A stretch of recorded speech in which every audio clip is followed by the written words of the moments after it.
What's up, world? I am TJ, and this is Nativerezmedia, your place for opinionated tech news, reviews, and entertainment. And today, I am bringing you a review of the Exprotrek 4K action camera. Full disclosure, this camera was sent over to me by Exprotrek to do this review on. They did not tell me what to say. They haven't even seen this review yet.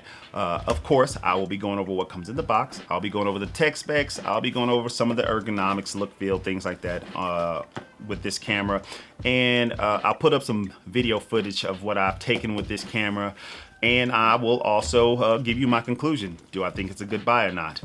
With that being said, let's get right into this review. All right, let's jump right into this box here. It is a little beat up from the Amazon factory there, because Amazon did deliver this. It had little rough edges, but there wasn't any damage of anything that came in the box. Believe it or not, only thing that I've taken out of this box is the action camera and the housing itself and one of the batteries. All the other stuff is the same as it was from the factory. I took the manual out, read the manual. I believe it's on the top just like this. The action camera was sitting here inside the housing like that. I've taken it out, I've used it, got some video footage with that, and that was it. And it comes with two 1350 milliamp hour batteries, and I have one in the camera. And I'll be going over that the tech specs a little bit later after I get done taking the things out of the box here. So manual here. We're gonna set that off to the side, and then got another little box. I have not opened this up yet, and let's see here. You got your thank you card. Thank you for your purchase of most things you get from Amazon there. And I'm going to slide the box over to the side, and this is all the accessories that this camera comes with. So let's open this up. Everything seems to be individually packaged there. All right, so I have everything scattered out over the top of my table here. I'm just going to quickly go over all of this stuff. Everything seems to be individually packaged. That is nice. We have the remote here. It's a 2.4 gigahertz remote. You have your take picture, and you have your start stop video recording on there. It is strapless. You add the strap here onto here, strap it to your arm or to your wrist, and that is it. This also comes with some extra Velcro straps for different accessories and things depending on where you need to mount stuff. So it comes with this, and then it comes with some belt style straps as well. These seem to be about 12 inches long. You loop them through kind of how you would do a belt and tighten it up with a clamp, and that is it. So it comes with two of these. Then you have your mount for a bike handlebar or whatever. And you got a couple of these flat bottom mounts with a double-sided sticky tape already applied. And inside of this little package here, you have a couple of extra flat bottom double-sided sticky tapes, a cloth cleaner there, some zip ties, and a tether for a more secure mount depending on where you're going to be mounting to. This is the spare battery. It is a 1350 milliamp hour battery. The other one is in the camera right now. You have a quarter 20 tripod mount for this, so I'm assuming you would take this out of the waterproof housing, put the camera inside of here, and you can take pictures or do time lapse on a tripod with this mount. You have an extra back for the waterproof housing, but this one's a little bit different. I personally don't know what I would use this for, not yet, but I'm sure I can figure it out somehow, because I believe it has, you can peel this backing off here. So this backing gets peeled off, and it has two holes here. So maybe you put one of the straps through here, and you can mount it up against something using the housing here. That's the only thing I can think of. Something that you don't want to actually mount one of your double-sided sticky tape flat bottom mounts to, or anything like that to clip to. So hey, who knows? So it comes with this hat mount, and you would take this and clip it inside of here, which then the camera itself, let me take it outside of this housing and dump it there, would clip inside of this housing. So bam, well, I'll put it in upside down because you want to be able to get to the play, pause recording. So you clip the camera inside of this housing, and then here you have a mount to where you can clip this on. If you have a flat board or something, clip it onto there and it will hold it. You can project it. You still have your quarter 20s on there, or you can clip this to your lapel or something if you just want a quick action cam mount for, you know, putting it on a jacket or something like that. So hey, pretty cool. And another thing with this non-waterproof housing here, you have access to the rear screen and the front screens on this camera, and this clip mount can only attach from the top to the bottom. So you know where the top is because that's where the play pause of the recording is. So you can go in from the top to the bottom, clip it in, and that is it. Then you have your charging cable slash computer connection cable there, so you can plug this up into the camera itself and copy over footage from the camera to your computer, or you can charge it. It is not a USB-C, it is a micro USB charging cable. Set that off to the side, and then lastly the waterproof housing. And with that being said, I'm going to go into the specs on this camera here.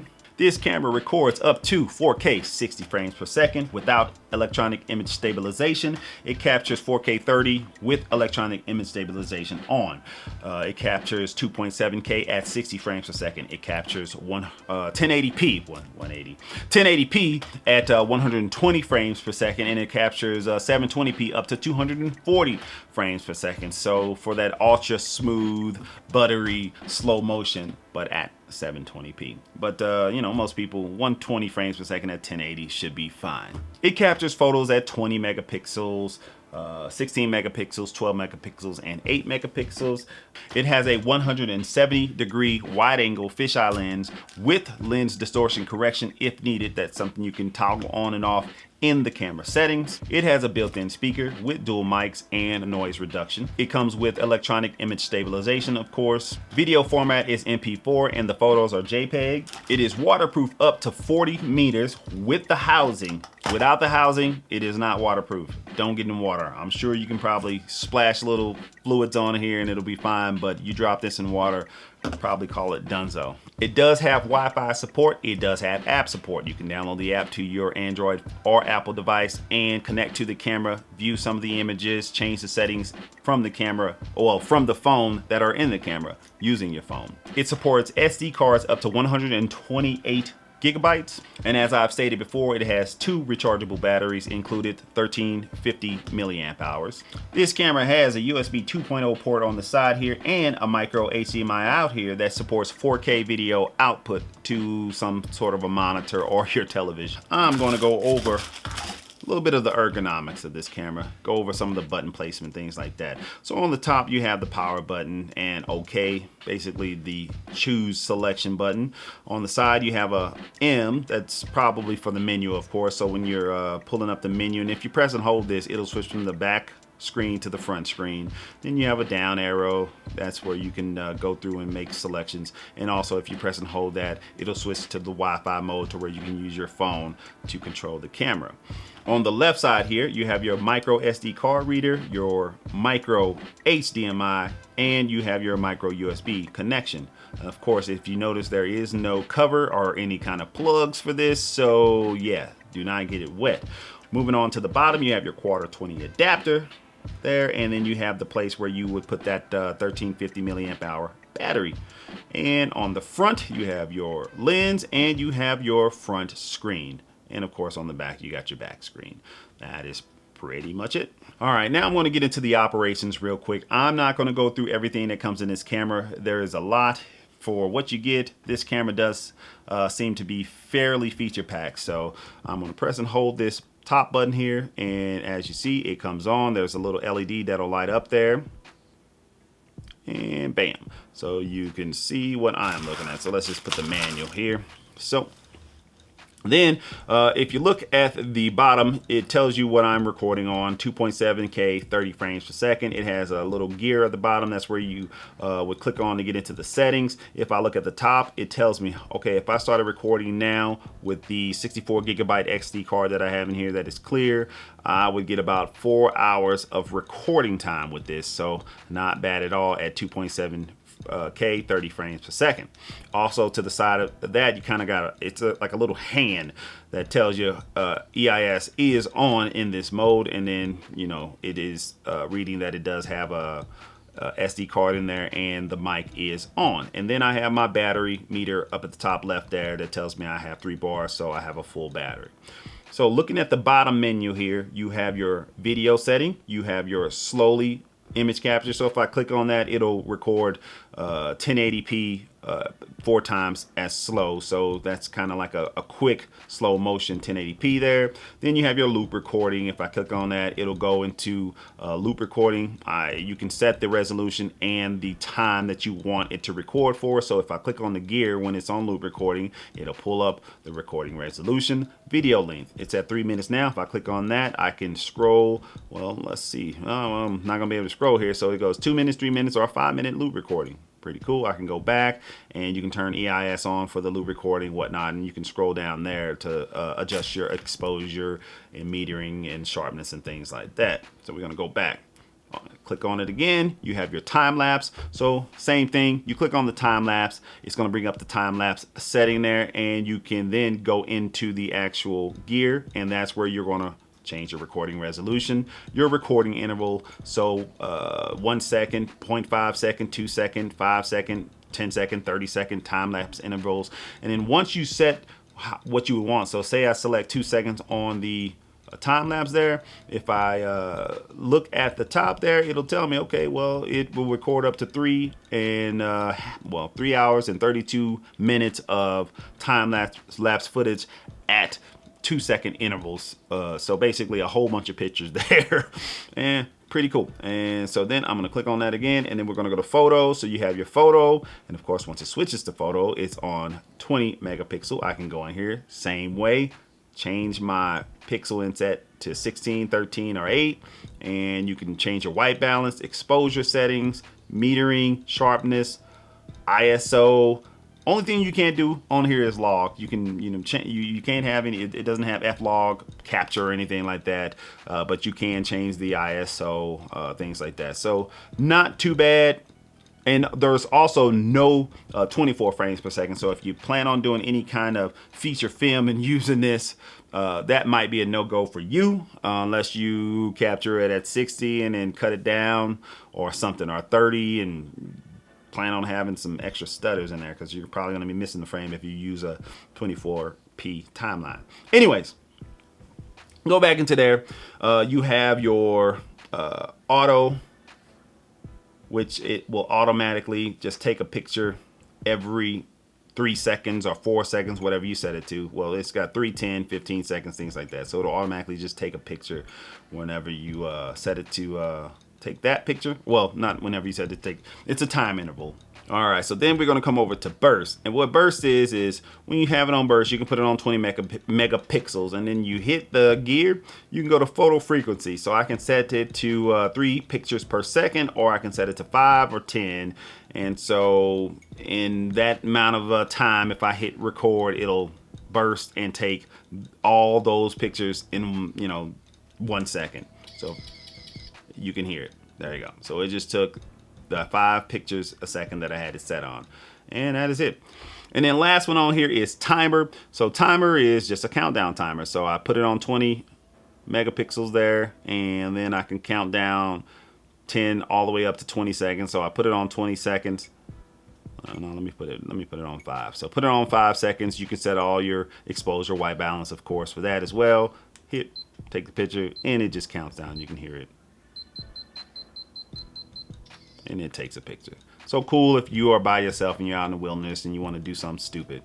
So if I swipe from the left to the right, it'll switch from a video mode to like a photo mode. So swiping, I am going to go to burst mode. If I switch this burst mode to just regular photos, Now that's going to memorize that it is in photo mode. If I swipe back, it'll go to that video mode, 2.7K 30 frames per second, and I set it back, it'll go back to just regular photo. If I set to burst, it'll go to burst mode. All right, if you swipe from the top to the bottom, then you got some quick settings up here. You can turn the Wi-Fi on, connect it to your phone with that one. The next one over is the mic. So if I am in a video recording mode, I can turn the mic off and on. Then you have a lock that locks the screen. If I press it, then I have to swipe it over to unlock it. Let's bring that back down. Then you have your power button. You can turn it off and on from there, or you can just press and hold the top button to turn the camera off and on. If I swipe from the right to the left, it does the same thing as if you were swiping from the left to the right. It just switches the recording mode. If you click the gear button down at the bottom here, that is how you pull up the settings.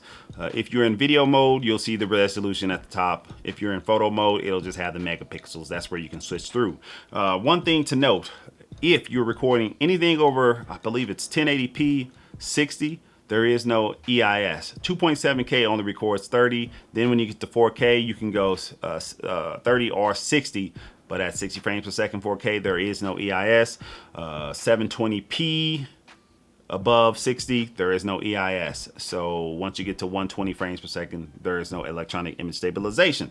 And another thing to note, it's weird how they have it in the menu here. So EIS, when it's on, it says turn on for some reason. When you have the checkbox in there, it says EIS, turn on. You would think, well, I'm turning it on if I hit that button. Nope, it's the opposite. So once you click the button, say the box is not selected, it says EIS, turn off. So what? They should have switched those around. So some oversight, I don't know who was looking into the menu settings on here and didn't figure that out. So it should be the opposite. The way that you know EIS is on, so you turn it on, it'll say EIS turn on, which is weird. Then you go back to the menu here, and then there's the hand on the front of the screen there. You'll see the stabilization hand that's telling you that it is on. Anyways it goes, if you scroll down from there, that is where you can change your camera settings, ISO settings. You can keep it on auto, video quality high, sharpness, metering mode, record audio, turn off or turn on. So I want it turned on. You can put the watermark on there, things like that. Then there's another gear just below the camera there, and that is where you can rotate the image. So image rotation, turn on and off. Wi-Fi, you can turn it on and off from here. Wi-Fi information will pull that up. You can reset the Wi-Fi. That is on the camera itself. Light source, auto, LED indicator turn on, so it tells you if this thing is recording or not. So that is good to have on there so that you know if you are recording. And then it has your auto power off, 3 minutes, and button prompt. It has that as well. So I can have it low, middle, high, what the sound is. So turn it on high and it'll be a little bit louder when I click through the buttons, time format, things like that. And then time set. And something else that I also noted in the manual, it says, hey, if you take this battery out, the date and time resets because there's no power to the camera. So every time you swap batteries out, there is no power to it. So I don't know if that's I guess that's a downside to it or whatever. So yeah, you take this battery out, you put the spare battery in there, you gotta reset your date and time on there. Fortunately enough, most things that a lot of us are doing, one of these batteries should give you plenty of time, over an hour of recording. But if you do need to swap the battery out at all, other than just charging it up while it's in the camera, you will lose your date and time. That's in the manual there. And then you have factory reset at the bottom, and that's it. That is pretty much just a short overview of the settings inside of this camera. Now I'm going to go outside, get some footage of this camera in the wilderness. Now I'm just going to walk around, hook it up to my car, drive around a little bit, and then I will return after that.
And this is 1080p, 30 frames per second, EIS on, selfie stick here. Audio is coming from the Exprotrek 4K camera.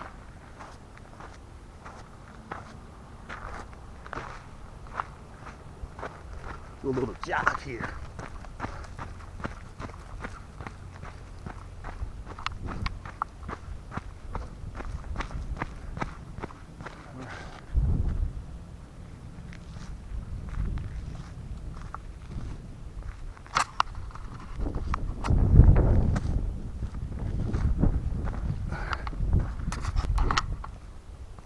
This is 2.7K audio coming from the Exprotrek, 2.5 feet away from my face.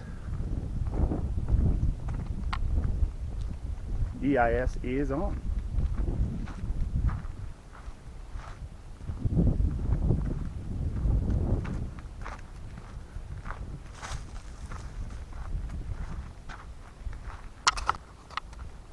This is 4K, 30 frames per second. EIS is on. Got a selfie stick about 2.5 feet away from my face here. The recording audio is coming from the Exprotrek 4K camera itself.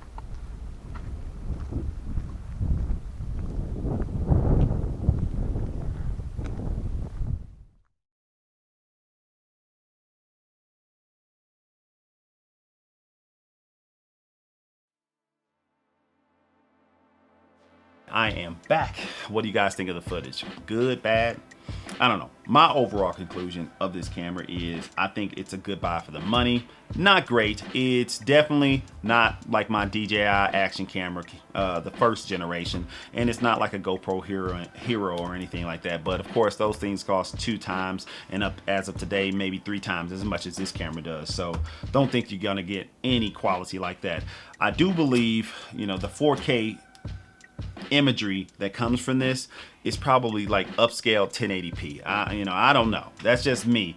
Sometimes some of the 4K footage that comes out of some of these more budget action cameras, it's not as 4K as what I see coming out of my DJI camera. Definitely not. It's just upscale. The 720p is, you know, the 1080p is more so like 720p, and the 720p is more like 480p or something like that. But I mean, you get what you pay for. These do a good job of what they're supposed to do. If you need a throwaway action camera, these definitely are something that you get. Put it on your helmet, on your bike, jump out of a plane, put it on the side of your car, and get some of those action shots that you definitely need, and that if you don't want to risk using your $200 or $300 action camera. With all that being said, thank you guys for watching this video. If you have any more questions about this, I will definitely do a follow-up video. But other than that, thank you again. Have a wonderful day. Be safe. Peace out.